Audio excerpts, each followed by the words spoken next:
This is Trans Africa Radio. And we have M.anifest in the building all the way from Ghana, talking all things nowhere cool and just finding out a bit more, just poking the right spot. I used to see what I mean. It seems like people are just always trying to cook up something with you, my man. Yeah, I know. Is it something? I stand in my nowhere cool world, man. All these things are distractions. Mm-hmm. Yeah. All right, and people saying that they miss your heavy chain game. Yeah. Yo, my neck, man. My neck was beginning to look like Mike Tyson's neck. Nah, I'm kidding. It's just the feeling, man. It depends. Some days I feel like heavy chain game. Other days I don't wear no chains, but people still see it on me in their minds. So I don't know. You see. It's funny because people are always like, yo, brand. So when you're yourself, you don't have to worry about that because it becomes so organic that, it's like, yeah, I used to wear super heavy chains, phase them out, but I still feel like I'm still me. Still you. Yeah, I don't have to stick to one thing and be a slave to a moment or an idea that I felt at one point in time. I can't be. I have to feel free to evolve, because if I'm not happy, then Charlie, this whole thing is not worth it. Very true, very true. Let's speak about your current style. What inspires this now? It's bummy chic. I'm kidding. Oh my goodness. Yeah. Okay. No.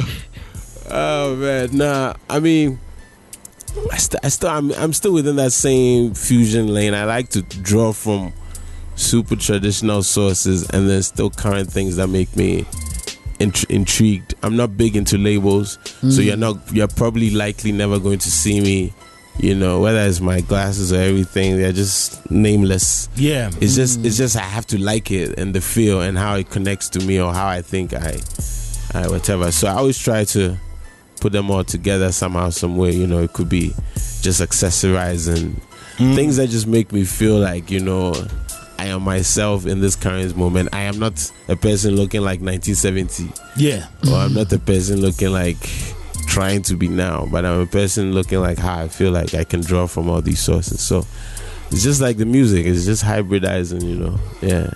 All right, January Makamo listening all the way from Mozambique, also saying, I'm enjoying the conversation.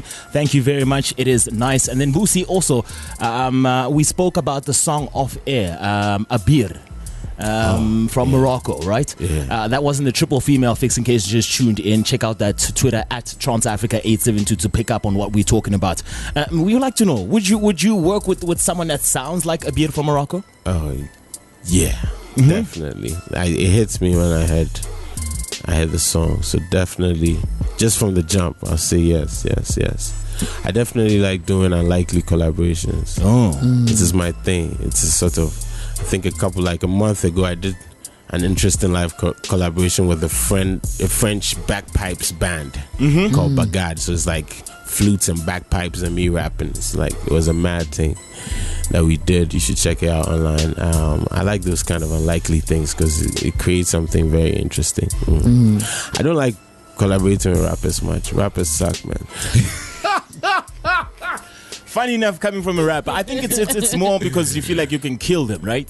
And you're like, if I can rap better than you, why am I rapping with you? Yeah, why are you? What value are you bringing to my song? Yo. Guy, come and do something I can't do. You know what I mean? Yeah. So shout out to me for bringing something I couldn't do. Right.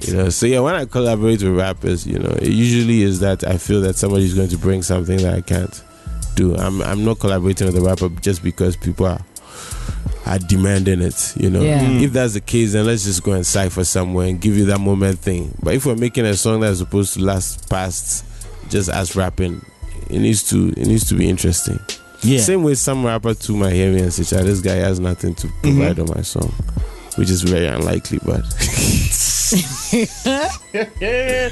yeah, right now we're causing problems. That's why we love rap and hip hop. It's a competitive space. I understand. Of course. I work so much on my craft, so I mean, in all humility, I don't really talk about the skill part of it so much because I think if you start to try to force people to say I am that good, then you might not be that good.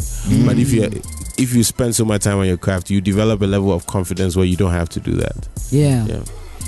So what rappers in this current game, African game, if I were to be in particular, do you think would add value to something you would produce, something you would let out there? I really like Questa. We did a song. I don't know if you have it, but we did a song, myself and Questa and Mugiz. You should check it out. It's called Believe. Yeah. It's actually a big tune, you know. I'm sure if we shoot a video, it would. But I remember meeting Questa and I was like, yo, man, I like this guy. He's got skill, he's got flavor. He ticks many boxes, you know. Vocal, with the vocals, everything. You know, we both have big voices, so it works out very well. So I definitely dig what he does. Damn, Questa, man, you made the list. Man, he doesn't need me to tell him he's dope. I'm sure he knows. Yeah. You know, I was listening to one day. I was on YouTube. And that's how what had happened was I was on YouTube and I was listening to stuff, and then it went to a song, and this rapper, it was a singing that I was digging, Empty. There's a song called We Up. And it sounded like a Zulu Negro spiritual. And I was like, this is amazing, you know. The singing. Yeah, it was. I really liked it.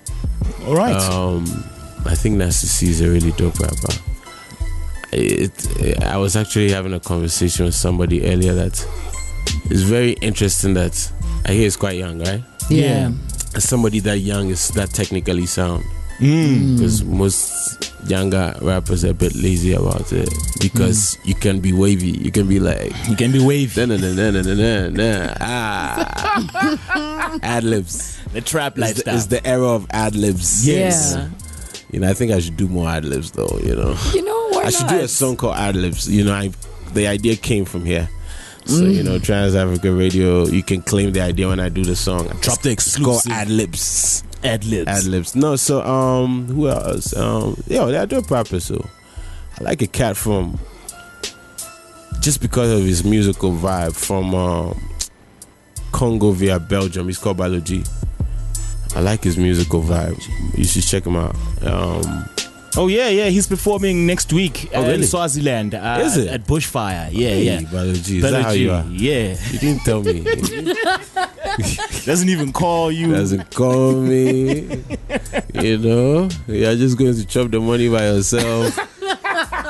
I mean, that's how this thing goes. You know, every man for himself, God for us. So apparently, no, he's nice. Yeah, he's nice. You know, I think South Africa and Ghana probably have the dopest MCs on the continent. I think in general, the two countries. No shade to Nigeria. Shout out to you guys. But I think if I want to look at the pool, I think South Africa and Ghanaians really love hip hop, and some of the best MCs currently are probably from both countries. All right. Oh no, here it is dope. Proverb is still very dope, like technically very skilled, incredible. I mean, when you work with people like that and you come out alive, you know you've done something with your life. Shout out to Java, I really love that guy. Yeah. Shout out to Zaps, man, cool cat. I can pick up the school, because that's what I also grew up listening to, the school of rappers. And what do you think about the current status of that, I can call it that class, as far as South African rappers are concerned, and the current crop that we are producing? Oh, I think the young people are super wavy, man. I enjoy it.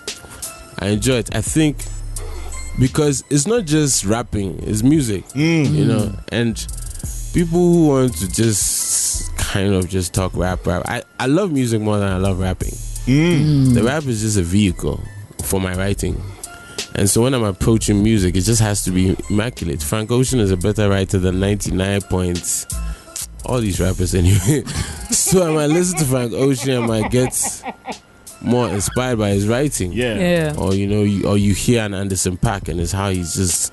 And I think the younger group of rappers understand that musically, stylistically, you have to be more interesting than just having some one or two clever punchlines, and I like that. You know, so I think we're in an interesting space where the way forward is is that super hard content driven of the old, and then this new stylistic thing of the new can now fuse itself into newer places. Sure. You know, because I always find myself caught in between, because I like the, you know, I might be listening to Bad and Bougie, and you know, you like the musical aspect. Yeah, I like I like how it's making you feel, how they are jumping on everything. You know, maybe if I listen to it 3 times, I realize that, you know, it's like 3 words being said. but I do like the vibes. You know what I mean? Yeah. So they can be so the people who manage to figure it out. And this is where, when we talk about transformation, is how can you, this is what a Kendrick represents. How can you have vibes in your music, sit down, be humble, and then still be able to kind of, I mean, give people something that goes beyond just today, you know? Am I still on? Yeah, you are. Okay, I think my headphones went off, my bad. All right, in case you just tuned in, we have M.anifest here. So we're about to say goodbye, but I want us to just quickly break down where people can find Nowhere Cool, where they can watch you live very soon, and what's coming up. Because we know now that you are going to be dropping something with Micasa very soon. That is a music video as well as a single. Well, you can get Nowhere Cool in all digital outlets, iTunes, Spotify, Amazon, whichever site you bootleg music from. Because let's be real, I know how you guys do. But those of you who buy and support, much love to you. Wow! Because you keep the bills paid, and you keep us afloat. Much respect to everybody who supported. Thank you, Trans Africa Radio. I think you can find me on the inters of nets, you know, M.anifest on Twitter and on Instagram. I try to showcase a bit more than just, I'm not an advertising machine on those places, so maybe you get a bit of culture and vibes from me, and you can share some with me too. That will also inspire me, and I appreciate that. One more thing I need to squeeze out of you, M.anifest. It is the title of the single with Micasa.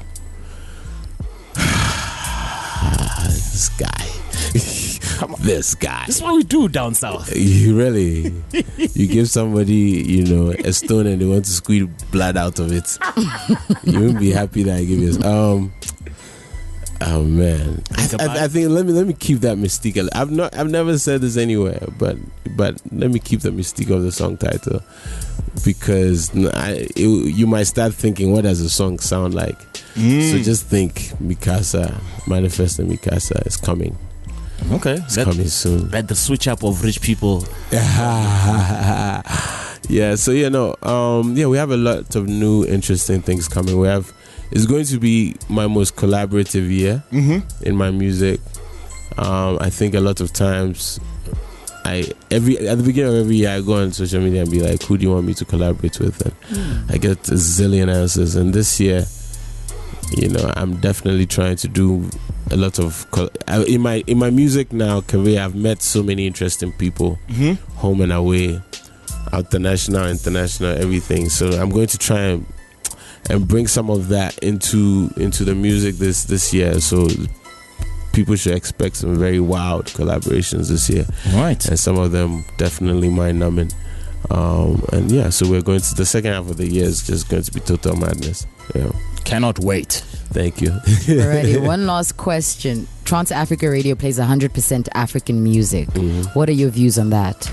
I think that is, you guys are setting the standard that people need to follow.